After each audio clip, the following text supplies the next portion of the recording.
कोपरगाव तालुक्यातील कोळपेवाडी गावात माऊली ग्रुप कोळपेवाडीच्या वतीने आयोजित गणेशोत्सव व नवरात्र उत्सवाच्या रौप्य महोत्सवी वर्षाची सुरुवात भव्य ध्वजारोहण सोहळ्याने झाली। सोमवार दिनांक 11 ऑगस्ट 2025 रोजी हा सोहळा थाटामाटात पार पडला।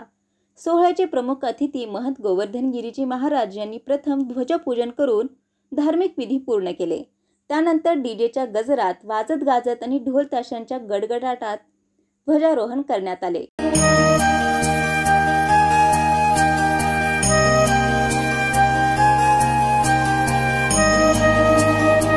या प्रसंगी माऊली ग्रुप कोळपेवाडीच्या नावाचा भव्य फलक देखील अनावरण करण्यात आला।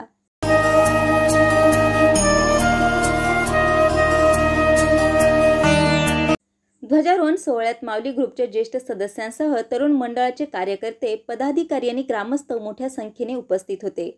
संपूर्ण परिसरात उत्साह, अभिमान आणि एकात्मतेचे वातावरण निर्माण झाले होते।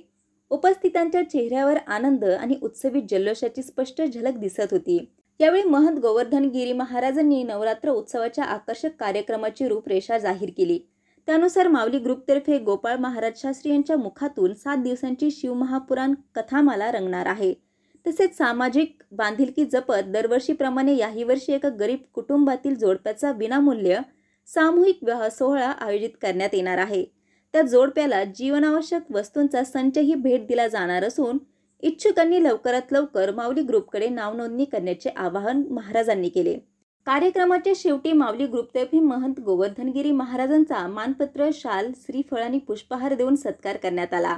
यावेळी महाराजांनी मंडळातील तरुणांना सामाजिक व धार्मिक कार्यात सातत्याने पुढाकार घेण्याचे तसेच माऊली ग्रुपच्या एकात्मतेसाठी आपापली भूमिका प्रामाणिकपणे पार पाडण्याचे प्रेरणादायी मार्गदर्शन केले।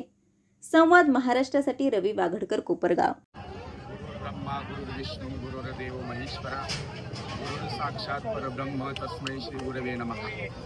आज या तिसऱ्या श्रावणी सोमवाराच्या मंगलमय प्रसंगी माऊली ग्रुप आयोजित भगवान गणेशाचं गणपती महाराजांच्या प्राणप्रतिष्ठेला या ठिकाणी 25 वर्ष पूर्ण होत आहेत। या रौप्य महोत्सवाच्या निमित्ताने या ठिकाणी धर्मध्वज पूजन आणि धर्मध्वजाचं या ठिकाणी पूजन झालेलं आहे।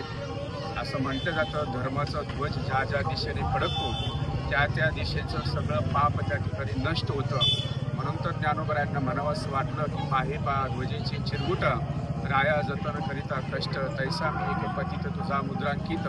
त्या नियमाप्रमाणे हा जो ध्वज आहे हा ध्वज त्या ठिकाणी फडकत आहेत। आणि तुलसीदासांनी सांगितल्या पद्धतीने हात वज्रवर ध्वजा विराजे, कांदे मूज जनेऊ साजे। हनुमंताच्या सुद्धा एका हातामध्ये ध्वज आहेत, एका हातामध्ये गदा आहेत। अशा पद्धतीने माऊली ग्रुपने या ठिकाणी मोठा उत्सव या ठिकाणी केलेला आहे। आगामी काळामध्ये त्या ठिकाणी 24 सप्टेंबर ते 2 ऑगस्टपर्यंत या ठिकाणी शिवमहापुराणाची कथेचा अवलोकन या ठिकाणी आहेत, आयोजन या ठिकाणी आहेत।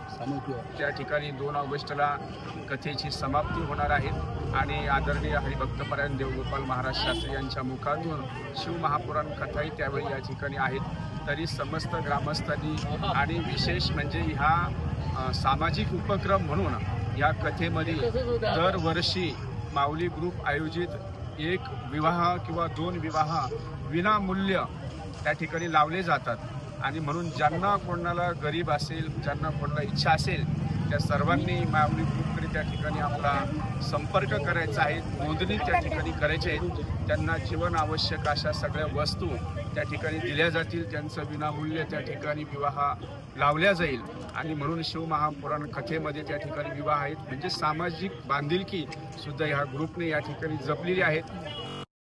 कार्यक्रमामध्ये असेल, परिसरामध्ये असेल, आपल्या या गावामध्ये असेल, धार्मिक कार्यक्रमासाठी प्रसिद्ध असणारा एकमेव ग्रुप जर कोणता असेल तर तो म्हणजे केवळ आणि केवळ माऊली ग्रुप आहेत। म्हणून माऊली ग्रुपचे या ठिकाणी मी मनापासून स्वागत आणि अभिनंदन करतो। आणि ग्रुपचे सर्व सदस्य असतील, सभासद असतील, सहकार्य करणारे असतील, त्या सर्वांनी आशीर्वाद देण्याची गरज आमच्या या ग्रुपसाठी नक्कीच आहे। म्हणून आपणही तनाने मनाने धनाने या युवकांच्या पाठीशी उभं राहून या ठिकाणी नक्कीच त्यांना आशीर्वाद द्यावा, त्यांना या ठिकाणी शुभ संदेश या ठिकाणी द्यावा। आणि निष्काम कर्मयोगी जगद्गुरू जनार्दन बाबांच्या कृपेने आणि आशीर्वादाने या ठिकाणी आम्ही त्यांना शुभेच्छा देतो। या ठिकाणी फलकाचं अनावरण झालेलं आहे माऊली ग्रुपचं, त्याला आपण सिम्बॉल, बरोबर ना, ते म्हणतो त्याचं झालेलं आहे, अनावरण झालेलं आहे. ध्वजाचं अनावरण या ठिकाणी झालेलं आहे आणि 25वा रौप्य महोत्सव मोठ्या उत्साहामध्ये दिमाखामध्ये या ठिकाणी संपन्न होणार आहेत. म्हणून प्रत्येकाने आपण तनाने मनाने धनाने त्या ग्रुपला सहकार्य करून नक्कीच आशीर्वाद प्राप्त करावा ही आपल्या सर्वांना विनंती करतो आणि या ठिकाणी थांबतो. गणपती बाप्पा